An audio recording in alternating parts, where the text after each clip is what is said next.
यहाँ पे कहा गया है कि ए boat goes 30 kilometre upstream and 44 kilometre downstream in 10 hours. अब अपस्ट्रीम का मतलब क्या है कि अपस्ट्रीम का मतलब है कि नदी जिस तरफ बह रही है, अगर हम भी उसी तरफ मूव करें तो उसको हम अपस्ट्रीम कहते हैं। और डाउनस्ट्रीम का मतलब है कि जिस डायरेक्शन में नदी बह रही है उसके ऑपोजिट डायरेक्शन में अगर हम मूव करें तो उसे हम डाउनस्ट्रीम कहते हैं। ठीक है, तो इस ये हो गया अपस्ट्रीम और डाउनस्ट्रीम का मतलब। अब कहा गया है कि ए boat goes 30 kilometre upstream and 44 kilometre downstream and 10 hours. In 13 hours, it can go 40 kilometer upstream and 55 kilometer downstream. Determine the speed of the stream and that of the boat in still water. तो इस question में हमें क्या determine करना है कि जो धारा की जो गति है, स्ट्रीम की जो स्पीड है उसको डिटरमाइन करना है, और बोट की जो स्पीड है स्टिल वाटर में उसको डिटरमाइन करना है। तो हम लिख लेते हैं कि let speed of boat in still water be x kilometer per hour and speed of stream be y kilometre per hour. तो हमने यहाँ पे जो नाव की स्पीड है उसको हमने x किलोमीटर ले लिया है, x किलोमीटर पर आवर ले लिया है, और धारा की जो गति है उसको हमने y किलोमीटर पर आवर ले लिया है। तो अब हम लीनियर इक्वेशन फॉर्म करेंगे क्वेश्चन में जो दिया गया है उससे। तो यहाँ पे कहा गया है कि boat goes 30 kilometre upstream and 44 kilometre downstream. तो speed of boat going upstream, जब बोट अपस्ट्रीम जाएगी तो उसकी स्पीड कितनी होगी, x minus Y kilometre per hour. और speed of boat going downstream, जब बोट डाउनस्ट्रीम जाएगी तो उसकी स्पीड कितनी होगी, x plus Y kilometre per hour.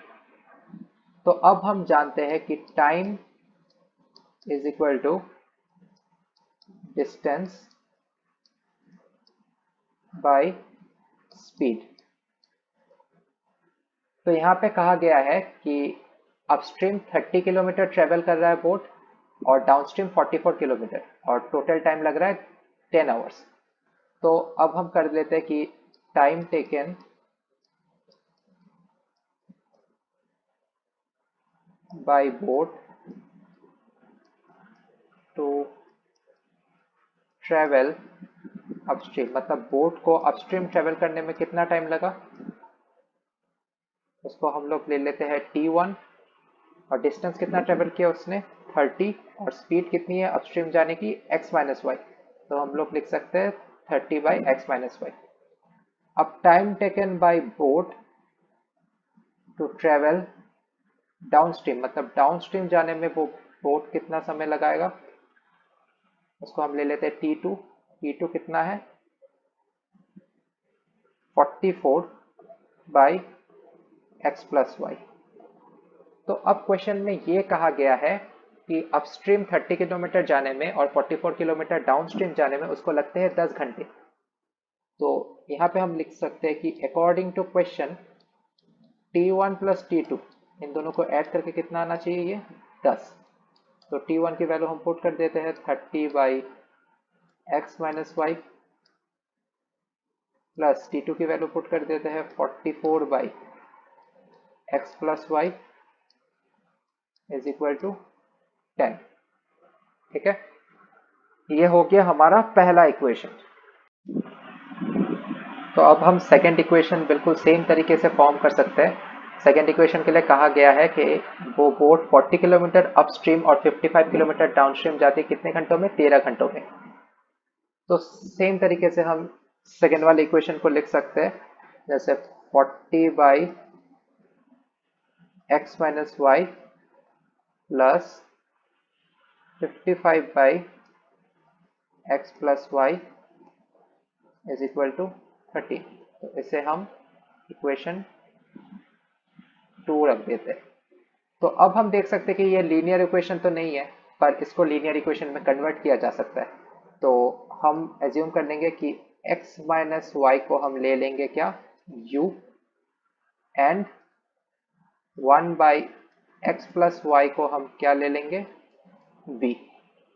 तो ये पहला जो इक्वेशन है इसको हम क्या लिख सकते हैं, 30u plus 44v is equal to 10।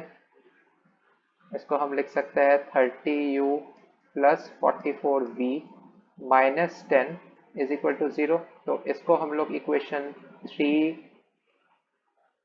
कर देते हैं इसको। और ये वाले इक्वेशन को हम कैसे लिख सकते हैं, 40u plus 55v is equal to 13। इसको हम लिख सकते हैं 40u plus 55v minus 13 is equal to 0। इसको हम नाम दे देते हैं इक्वेशन 4। अब हम इक्वेशन 3 और 4 को किसी भी मेथड से सॉल्व कर सकते हैं। तो पहला वाला मैंने एलिमिनेशन मेथड से सॉल्व किया है, तो ये वाला मैं क्रॉस मल्टीप्लिकेशन मेथड से सॉल्व करके आप लोगों को दिखाऊंगा। अगर आप ये दो इक्वेशंस को linear equation in two variables के जनरल फॉर्म से कंपेयर करोगे, जो कि है a1x plus a2y sorry a1x plus b1y plus c1 is equal to 0 और a2x plus b2y plus c2 is equal to 0। तो इस दोनों इक्वेशन से हम अगर ये दोनों इक्वेशंस को कंपेयर करें तो हमें मिलेगा कि a1 की वैल्यू कितनी है 30, a2 की वैल्यू कितनी है 40, b1 is equal to 44, b2 is equal to 55, c1 is equal to minus 10 और c2 is equal to minus 30। तो क्रॉस मल्टीप्लिकेशन को यूज करने के लिए हम वो फॉर्मूला लिख लेंगे जो कि है x डिवाइडेड बाई, तो यहाँ पे x तो नहीं होगा क्योंकि हम लोग ने वेरिएबल्स को क्या कन्वर्ट किया है, u में कन्वर्ट किया है ना।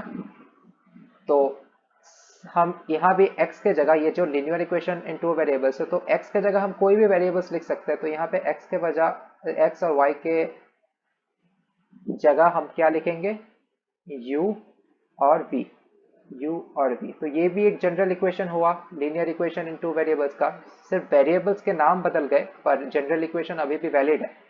तो यहाँ से हमें क्या मिलता है, u बाई सेम फॉर्मूला जो कि है b2 c1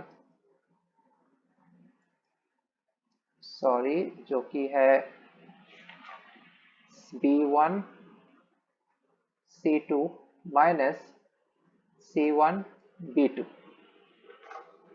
equal to b by c1 a2 minus c2 a1 is equal to 1 by a1 b2 minus a2 b1।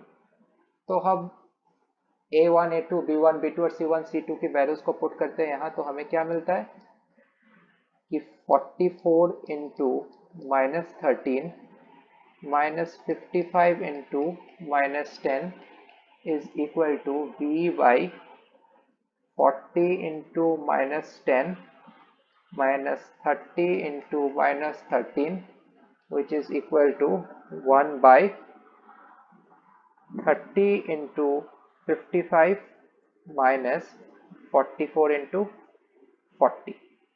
तो इसको हम और सॉल्व करेंगे तो हमें मिलेगा u by minus 22 is equal to b by minus 10 is equal to 1 by minus 110। तो हम फिर से अगर इंडिविजुअली सॉल्व करें इसको तो हमें ये मिल जाएगा u by minus 22 is equal to 1 by minus 110। तो u की वैल्यू कितनी होगी 22 बाई 110, क्योंकि माइनस दोनों कैंसिल आउट हो जाएंगे। 22 by 110 which is equal to 1 by 5। और v की वैल्यू कितनी होगी, v by minus 10 is equal to 1 by minus 110। v is equal to 10 by 110, तो v की वैल्यू हमें कितनी मिल जाएगी, 1 बाई 11। तो u को हमने कितना लिया था अभी, 1 by x minus y is equal to 1 by 5, और v को हमने कितना लिया था, 1 by x plus y is equal to 1 by 11। ठीक है, तो x प्लस वाई को हम कितना लिख सकते हैं, x माइनस वाई को हम कितना लिख सकते हैं, x minus y is equal to 5, और x प्लस वाई को हम कितना लिख सकते हैं, x plus y is equal to 11। इसको इक्वेशन a बुलाते हैं और इसको इक्वेशन b। ठीक है, अब इक्वेशन a और b linear equation in two variables है, जो कि बहुत इजीली सॉल्व किया जा सकता है। तो इसमें मैं फिर से एलिमिनेशन मेथड का इस्तेमाल करूंगा। एलिमिनेशन मेथड में हम क्या करेंगे, कोई भी एक वेरिएबल को पूरी तरह से एलिमिनेट कर देंगे, हटा देंगे। तो हम लोग a प्लस बी कर लेते हैं, जिससे क्या होगा, x minus y plus x plus y is equal to 5 plus 11। तो हम यहाँ देख सकते हैं कि y पूरी तरह से एलिमिनेट हो जा रहा है, तो यहाँ पे हमें मिलेगा 2x इज इक्वल टू 16, और x की वैल्यू कितनी होगी, 8। ठीक है, और इस x की वैल्यू को हम कोई भी इक्वेशन में पुट कर देते हैं, तो हम इक्वेशन b में अगर पुट करेंगे इसको, तो हमें क्या मिलेगा, 8 plus y is equal to 11, और y is equal to 11 minus 8, जो कि है 3। तो x हमने क्या लिया था, x हमने लिया था speed of boat in still water. तो हमें मिलता है speed of boat in still water is 8 kilometre per hour, और स्पीड ऑफ स्ट्रीम, जो धारा की जो गति है, इज 3 किलोमीटर पर आवर। तो इसी क्वेश्चन के साथ हमारा pair of linear equation in two variables वाला चैप्टर समाप्त होता है। मैं आशा करता हूँ आप लोगों को यह समझ में आया होगा।